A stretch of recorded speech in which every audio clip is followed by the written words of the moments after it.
Welcome back, everyone, to another Explainer. I am so thrilled to have you here today because we're diving deep into some truly powerful source material.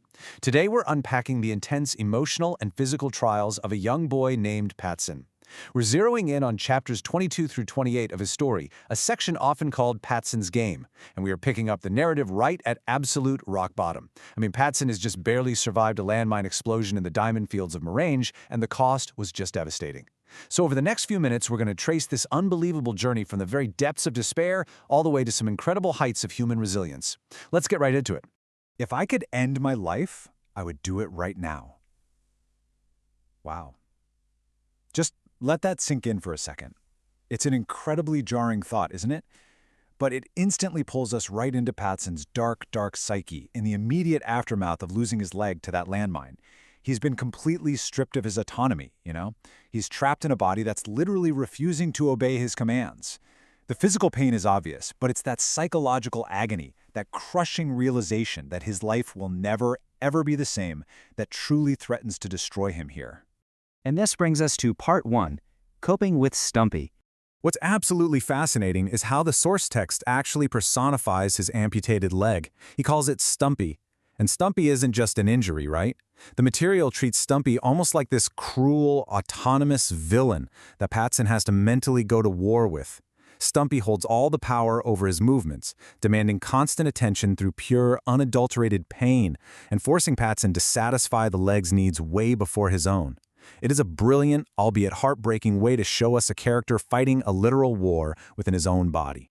Now, during his time recovering at the old Mutara mission station in the Vumba Mountains, Patson doesn't just magically bounce back. Not at all. He cycles intensely through the classic 5 stages of grief. We see the initial shock of the explosion. We see the denial of his new physical limits. Then comes this furious anger, especially when he tries to use crutches and suffers a really humiliating fall. And of course, that deep, isolating depression where he just totally resists his rehabilitation exercises. He is grieving the boy he used to be.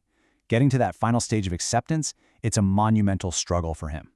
But then we get this incredible, almost cinematic moment at the Beat Bridge border post. Patson is on his crutches, watching a soccer game, just feeling incredibly bitter about his disability. But out of nowhere, he decides to push past those limits and actually joins the game. And against all odds, he makes a crucial, goal-saving play. For just a fleeting second, he totally overcomes his physical constraints and feels pure joy. Now, yes, once the game ends, the harsh reality of his situation sets right back in. But that little spark, that proves the fighter inside Patson is very much still alive.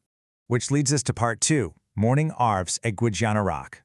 This is the absolute climax of Patson's emotional journey. He leaves the hospital with a brand new sense of purpose. Find his best friend Arvis, and then track down his sister Grace. This mission takes him straight to Gweijana Rock. Imagine the sheer physical challenge here, climbing a steep hill, missing a leg.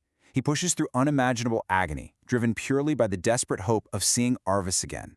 But when he finally reaches the top, he discovers that Arvis has succumbed to his illness. It's devastating.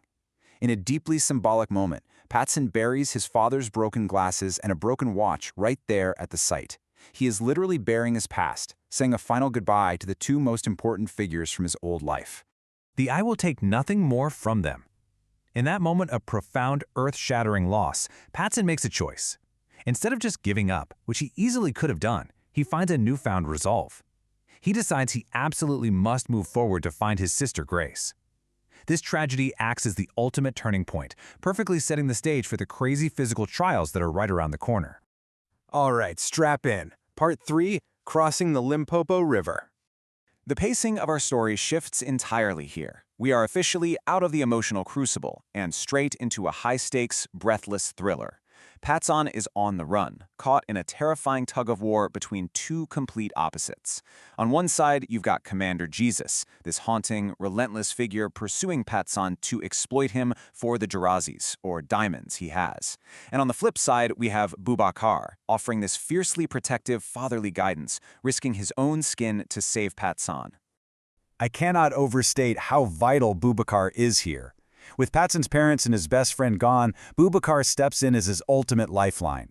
He constantly encourages Patson to reclaim his identity, he physically carries him when he can't walk, and he proves that, hey, true family isn't always blood.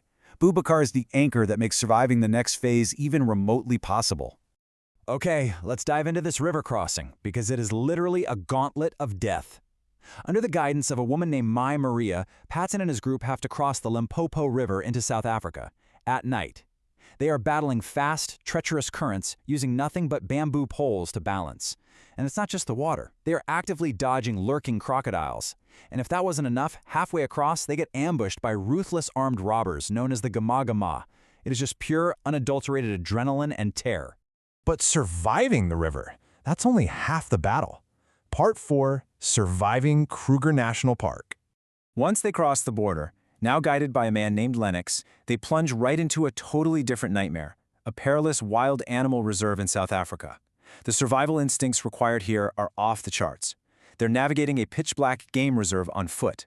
At one point, a hyena, literally drawn by the scent of blood on someone's shirt, attacks them in the dark. They're exhausted, they're battered, they finally reach the edge of the park, only to be stalked by a lion.